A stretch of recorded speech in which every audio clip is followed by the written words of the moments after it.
J'ai une triste histoire, je n'ai plus d'espoir, mais un cœur qui a banni tout sentiment, puisque la vie ne me montre que la méchanceté. Un destin inévitable me suit, une vie pénible endure jour et nuit. Je suis cette femme pour les uns qui les ennuient, pour les autres qui les font pitié, pour certains qui les effraient. Je n'ai pas choisi d'être malheureuse, mais oui, le malheur m'a choisi. Si cela est mon destin, alors, Seigneur, qu'il soit ainsi. Je ne suis pas libre car je erre dans la nature, libre dans mon cœur, dans ma tête et dans mon esprit où se trouve ma liberté de penser. Cette vie ne me donne pas la paix alors que mon boulot se moque toujours de l'épée. Toujours un œil pour attirer l'attention du client et l'autre pour attirer que la police ne vienne pas m'emporter et m'emprisonner. Je ne cherchais pas à créer les conflits, la vengeance non plus.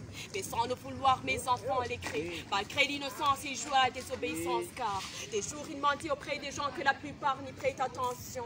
Et des nuits, ils errent dans des quartiers, des fois volent dans des maisons, cherchant forcément de quoi mettre sous la dent. Car mon boulot n'arrive pas à les faire nourrir.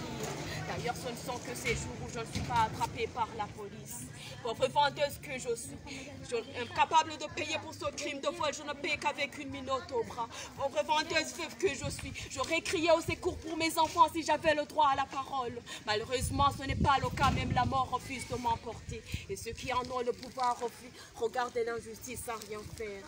Tel Burundi que je vis, telle réalité que je dois changer si je veux voir un jour mon Afrique changer de couleur alors. Si pour toi la colère est une faiblesse, non pas une preuve de force. Si tu acceptes que ce qui rassemble les hommes est plus important que ce qui les divise. Si pour toi l'autre est d'abord un frère. Si pour toi l'étranger est un frère qui t'est proposé. Si tu crois que c'est à toi de faire le premier pas pour le changement plutôt que l'autre. Si tu sais regarder l'autre avec un brin d'amour. Si tu acceptes que l'amour est la seule force de persuasion. Et si le sourire est pour toi et si pour toi le sourire est plus qu'une arme. Si tu sais chanter le bonheur des autres et danser leur allégresse. Et si tu crois que la paix est possible et la paix viendra. Et si tu prépares pas et si tu fais la paix, prépare pas la guerre, mais oui, la fraternité. Si moi aujourd'hui je crie pour ces femmes vendeuses au centre-ville, c'est que ma conscience me pousse à toujours penser à ces conséquences de la cause que je n'ai pas causée.